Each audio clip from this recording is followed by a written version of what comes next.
Hey guys, and welcome to another B&M exclusive Doctor Who set, the Third Doctor and the TARDIS. This is the first time B&M have released a TARDIS as part of their exclusive range, and a huge thank you to Jamie Bate who picked this set up for me and sent it my way. I've really been struggling to get hold of one here. So, let's take a look.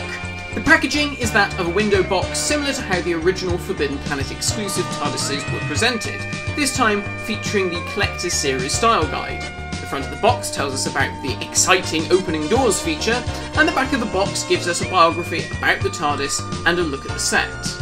So let's take a look at the TARDIS first, based on its appearance in The Time Monster. I'm not going to go into super amounts of detail about how accurate this TARDIS is to the real prop, just because this is a toy, and just like all of the other classic TARDISes, this was built so it could be refurbished to give us a close enough approximation to the various props used during those 26 years. This version is a repaint of the Fourth Doctor's TARDIS in a much lighter blue, as it looked in The Time Monster.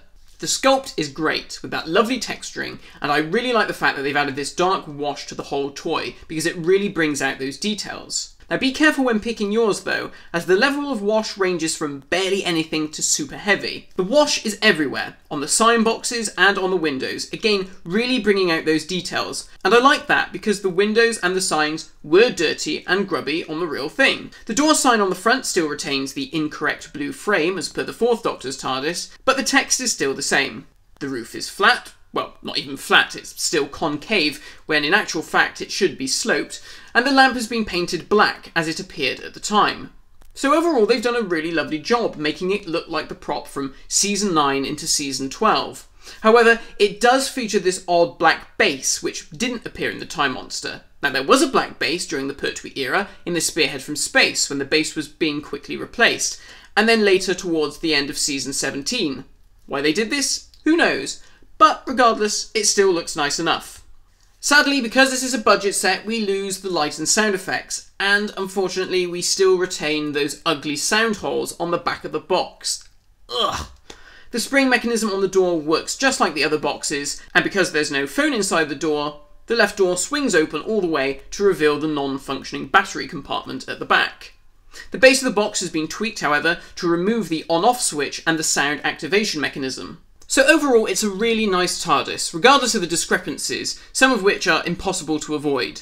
What I will say, however, is upon taking it out of the box, the toy felt tacky, either from the wash applied or just because it's a cheaper plastic. That aside, it's great, and I'm not at all fussed about the lights and sounds because I never use them anyway. On to the Third Doctor now, also from The Time Monster. Man, they really like that story. Articulation-wise, it's the same as any other Third Doctor, with swivel articulation at the neck, shoulders, biceps, elbows, wrists, waist, thighs, knees and hips, with added articulation to allow the legs to move out to the side. Detail-wise, this figure is almost identical to the orange smoking jacket version seen in the 13 Doctors set, with the omission of the bow tie, because in this story he doesn't wear one. Instead, we're treated to this. The cravat sculpt painted white. Now initially we were treated to some internal images of the figures from B&M which show this figure using the open frilly shirt sculpt that was used on the Regeneration Fourth Doctor.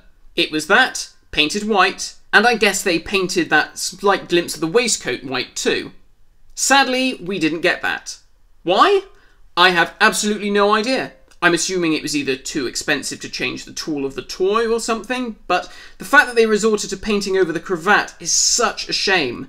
Now, I will give them the fact that the floppy cravat looks more like frills than, say, painting over the bow tie, but it just doesn't work for me. Personally, if they had to use this cravat sculpt, I would much sooner they had painted the jacket red and the cravat a pinkish purple with the speckles to match the outfit he wore in The Demons and The Mutants. It's a pity, but I hope that's something we can see in future, and perhaps a better way to do a tieless Third Doctor. The paint apps on the jacket does a good job of trying to replicate the look of the jacket with the black seams, and details like the rings on his fingers have also been painted well. Final thoughts, regardless of the inaccuracies, this is a really great set. For £20, you cannot go wrong. The TARDIS is great, and the Third Doctor is nice enough, particularly as you display it with all the other figures from that story. Obviously this has been hard to come by and I've not seen any in Bristol, so a massive thank you to Jamie Bate again for grabbing me one, and one of such good quality too. I really hope that people manage to get their hands on the set too, and don't get burned by the hideous people on eBay selling them for stupid money. And clearly the set has been a huge success, so I do hope this will convince B&M to do more TARDIS sets in the future, and perhaps that 5th Doctor's TARDIS that we never got. So thanks for watching guys, and I'll see you all soon for another B&M review.